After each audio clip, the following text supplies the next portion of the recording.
Welcome! There are a lot of changes to Parts Watch in the 57 release, so be sure to watch all of the videos to know what those changes are.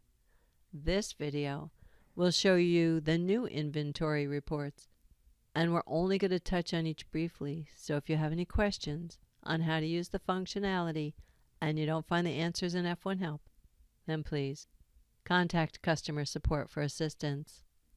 Okay, let's begin by going to the pack quantity reports screen, which has 3 separate reports used to output UPC barcodes, buy quantity rules, and pack quantities. The screen defaults to the UPC barcodes report, so we'll start with that one. And with the addition of this report, you're now able to see a list of barcodes and to narrow the report output by the usual filters, and also by a date range or calendar or fiscal period the barcode was last updated, the UPC type, and narrow the results even further for parts with UPC codes and a pack quantity greater, lesser, equal, or not equal to a value. And since barcodes are often loaded in a table as store 0, so that in a database with multiple stores, the same universal barcodes are available for all stores, but loaded only once, store 0 barcodes can be included or excluded from store-specific barcodes. And the report outputs the setup fields from the part UPC entry screen. Let's take a look. Okay, next is the buy quantity rules report. It uses the same filters and can also be narrowed by the buy quantity or the warehouse quantity, greater than, less than, equal, or not equal to a value, and by buy measure. And it outputs the fields from the buy quantity rule setup on the main part entry screen. And then the pack quantity report is pretty much a combination of the other 2 reports, since it's used to output both the pack quantity and the buy quantity on a single report. But some of the filters are grayed out for this one. And here you can see both the UPC and the buy quantity. Okay, next we'll go to the alternate Supercede report, which will help you track parts that are set up on the part association setup screen as alternates, substitutions, associations, and supersedes. Right now there's only one quick reporting option, and the report criteria lets you report one or all types of part associations. And the part search filter is only available when you select one or more line codes and is used to output the report in order by the original parts or the replacement parts. And the print quantity field outputs the total stock, the quantity available, or none. And a system control on the general setup screen outputs the stocking level of choice. Now, let's take a look at a new manifest report screen.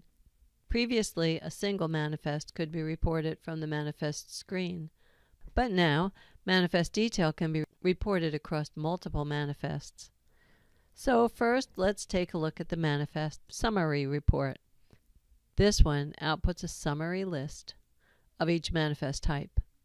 The manifest vendor summary outputs a summary list by manifest type by vendor. And the manifest detail report outputs a list of each part on the manifests by manifest number. And all of the reports can be filtered by line, vendor, date, manifest type, and the status of open or final. And to report closed manifests, click the Show Historical flag. Next are 4 new reports that have been added under a System Reports menu, 2 for reporting employees and the other 2 for reporting security procs. Let's start with the employees reports. The employee setup report outputs a list of all employees and some of the more important setups like job type, default location, and security group. And the employee list report outputs a list of employees' names, addresses, phones, and email addresses. Both reports can be filtered by employee and employee types. And now let's look at the System Security Setup report, which outputs a list of all security procs and menus per security group and shows whether or not each is enabled or disabled. The report can be filtered by plan, task type, and security level. And check Include Defaults to include any presets that have not been selected to be enabled or disabled. And then the Security Plans Comparison Report is used to output a single plan or to compare the setups from two different plans. So you must select a plan from Plan 1 and optionally select one from Plan 2 in order to run the report.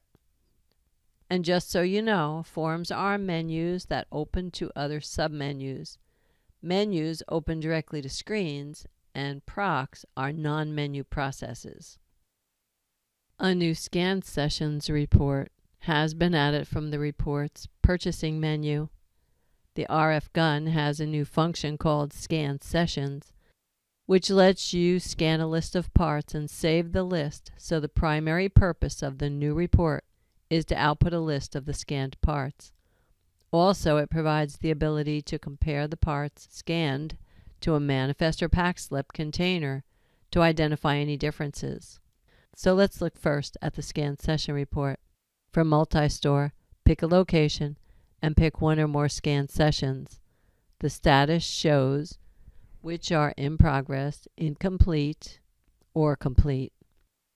Next, the Scan Session Variance report can be sorted by line and part or by the highest to lowest quantity differences.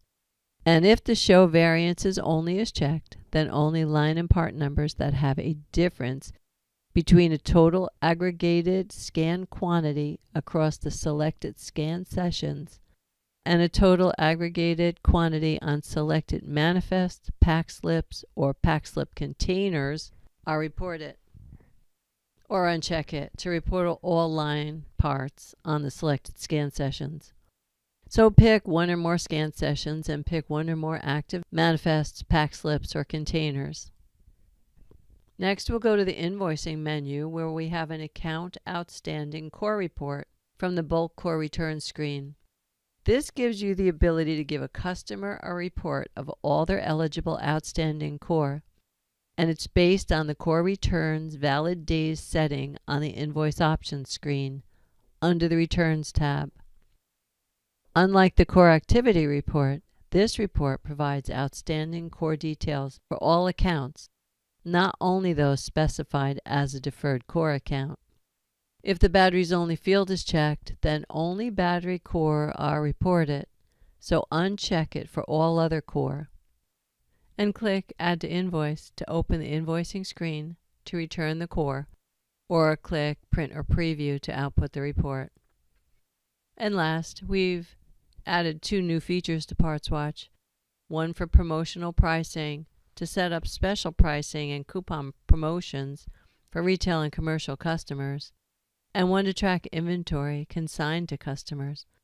But please, watch the videos on those to find out all about them, along with the reporting options added for each. And that's it for new inventory reports. And we'll stop here, so be sure to watch the rest of the videos on changes to PartsWatch in the 57 release. And thanks for joining us.